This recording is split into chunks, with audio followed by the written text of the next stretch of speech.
is these big whales that swing the line have said, you know what? I've seen enough of the Cowboys. I just watched them against Mitchell Trubisky. I've watched the Rams play over the last month, and they're a better team than the Cowboys.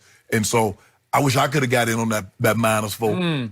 Well, you did. You got 5 cases on it. Oh, that's easy. Fair. That's easy. That's easy money with you, though. Really? Yeah. We'll see about that. He has the lead right now, just so remember. I'm going to get it back. Yeah. Once upon a time, I considered myself a gambler of sorts. And I won and I lost and I won and I lost. And I finally said, I don't want to do this anymore. It's just too dangerous. Exactly. But I have been following this from the inside out for a long, long time. And to your point, never, ever seen anything like this phenomenon without some serious injury involved at a critical position. Right. And remember, we're only to Wednesday. This could keep plunging the other direction until you talked about the whales, but there are things called sharps in Las Vegas, people call sharps. And at some point, if it gets to 3, Cowboys a 3-point home dog, the sharps might start saying, wait a second, I'll take me some of that. Give me 3 and the Cowboys at home. But maybe, I don't know, maybe it's to the point that that won't even happen. Maybe it'll just keep on keeping on because of what you said. The eye test is screaming to everybody. They just let Mitchell Trubisky do that to them. And we just saw Jared Goff do that to Russell Wilson and company. Really? Yeah. So you saw dominating Rams that we thought we'd see earlier this year. And you saw a Cowboy team continue to be exposed as frauds, right? Okay, so now we're back to what's going on here. For me, I can't tell you how much I love this. This is like heaven sent for me because it's the first time since Dougie Prediction, that I've had anything resembling what I tell you, external motivation.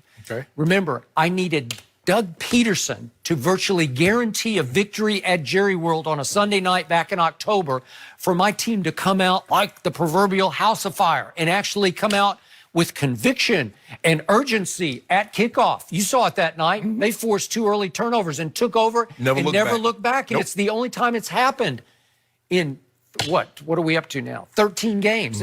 In 13 games, I got 1 to show for it. And that's not even very impressive because of what happened Monday night.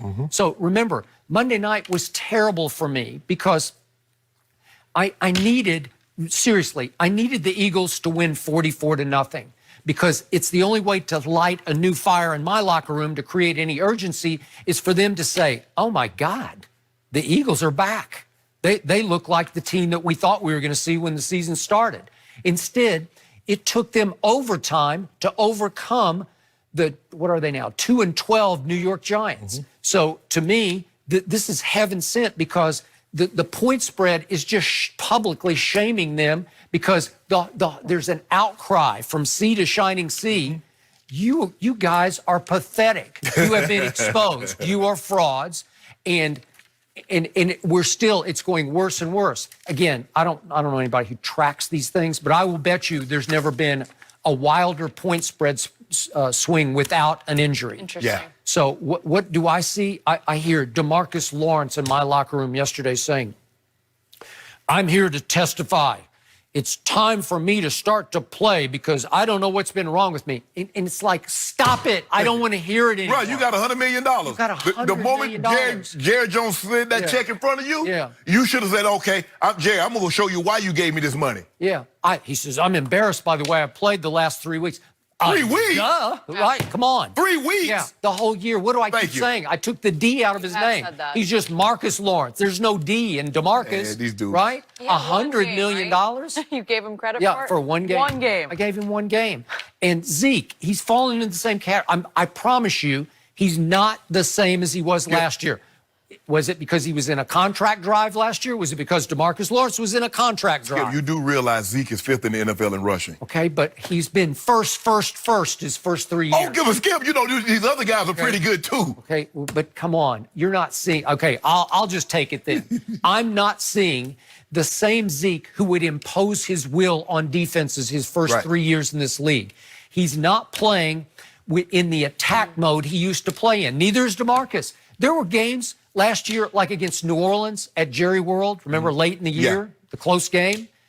DeMarcus Lawrence just took the game over. Right. They couldn't block him. Two Saints couldn't block DeMarcus Lawrence. Is it because he's playing for his money? Maybe. Was Zeke playing for his money? Are they now fat cat syndrome victims where they got paid and they're just like on cruise control? No. Maybe. Well, Zeke will probably end up top 3 in rushing. I mean, somewhere around 1,400 yards, and you'll be like... How many games in a row has he not had 100 yards? Like 5, 6. Yeah, okay, well, that's what I'm saying. And on first down, he's been pathetic, and they just keep feeding the beast on first down. But here's the thing, though, Skip. What happens? He get 100 yards and y'all still lose. Okay, but I'll take 100 yards. I'll take it. Just give me 100. Give me 150. Give me something where I can say, oh, there's that guy. Well, how about your quarterback give him something early in the ball game, meaningful? Okay, I'll give you that too. Shouldn't he be playing for a contract? Well, he's been all year, and maybe it's starting to haunt him that he's playing for a contract. Maybe he's trying things he shouldn't be trying. Maybe he's playing desperate football. No, he ain't playing desperate. He's playing good football. He just needs to start playing better early. Okay. Skip, you do realize... We just saw 2 straight games in which he took the ball and went 80 yards. Boom, boom, boom, boom, boom, touchdown, 7-0. 7-0 in Chicago, 7-0 then Buffalo. What? Well, that's what I'm saying. I mean, okay, Skip, then what? Skip, you can't... Okay, the teacher asks you a question, you raise your hand and get it right. She calling you again, you get it wrong. You can't... Well, I mean, what have you done? So, he drove the ball down the field, but what did he do after that? Well, when the game was out of hand, he threw for 224 in the fourth quarter, which is 31-10. When the score was 31-10. Yeah. Well, it got close. No, it didn't get close. No. No. Yeah, it did. It came within an onside kick. They all come within an onside kick. No, it did not get close. close. The point is, I told you, and I'm upfront, honest, objective about this. This defense is starting to look just pathetic to me. It can't stop anybody. No. So what is defense in large part? It can just be effort, right? It can be desire. How many times have you seen an underdog defense rise up and you say, God, they're making plays all over the field because they just want this game worse than the favorite ones, right? Yeah. Okay. I've not seen that one time all year except maybe that flash early against Philadelphia when they were scared that Dougie P was going to come in and kick their butts. Get his prediction right. Yeah, and get it right and just shame them all the way back into their home locker room, right? Okay, so now at least I got something public that's not just me shaming them or you shaming them. The point spread is saying you guys are pathetic.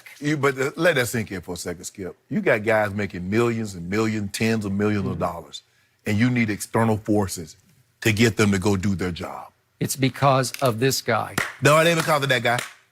Coach Klaus. But guess what he was doing, Skip? When DeMarcus Lawrence signed that $100 million contract, guess what Jason Garrett was doing? When Zeke signed for $90 million.